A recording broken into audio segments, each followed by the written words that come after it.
Et donc, il va y avoir un arrêté qui va être publié la semaine prochaine, avant le 1er août, fixant le nouveau plafond de remise sur les médicaments génériques et hybrides. Et ça, c'est obligatoire. C'est-à-dire qu'en fait, ça va se passer mardi, mercredi, jeudi peut-être, mais au journal officiel, on va avoir un nouveau plafond de remise et ce sera la loi. Voilà. Et donc, ce que je disais à mes administrateurs, c'est que c'est plus facile de, comment dire? D'influer avant que l'arrêté devienne la loi, que le nouvel arrêté arrive, qu'après. Parce qu'avant, on peut éviter qu'une catastrophe se produise. En fait, on est un petit peu comme l'avocat qui défend son client devant le juge et on est au moment du verdict. Donc on essaye de faire en sorte que le client ne soit pas coupable. Voilà. À partir du moment où le juge l'a déclaré coupable, en l'occurrence, à partir du moment où le Premier ministre a mis en place son arrêté, s'il déclare que le pharmacien est coupable, en fait, et qu'il a un taux un plafond de taux qui est très bas, qui est bas, eh bien, ensuite, c'est fini, c'est la loi. Et donc, il faut revenir sur la loi.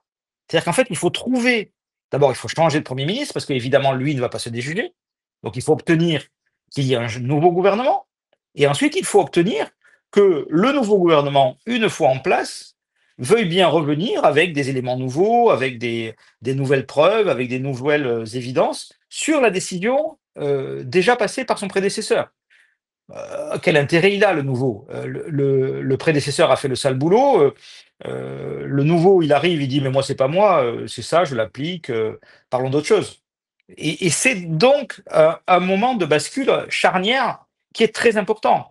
Et plus notre taux est haut à ce moment de bascule, plus on va pouvoir survivre jusqu'au prochain combat qu'on va mener. Donc j'ai dit à mes administrateurs: «Moi, je vous propose de changer la nature du combat, de demander un plan pharmacie avec une modification conventionnelle de la structure de rémunération, avec une volonté de se décorréler à la fois des volumes et des prix pour avoir une rémunération d'honoraires qui soit meilleure et qui nous permette de voir de l'attractivité, de la visibilité dans l'avenir. Ça, c'est le plan.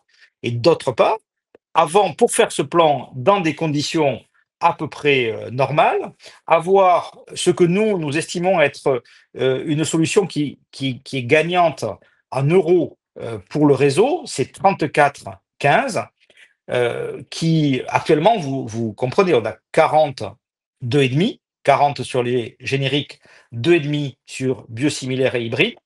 Là, l'idée, c'était d'avoir 34 génériques et hybrides, 15 biosimilaires. Et de demander au gouvernement de ne pas mettre dans l'arrêté l'objectif enfin, pas l'objectif. En fait, ça va se passer de façon automatique. C'est vraiment une bombe à retardement.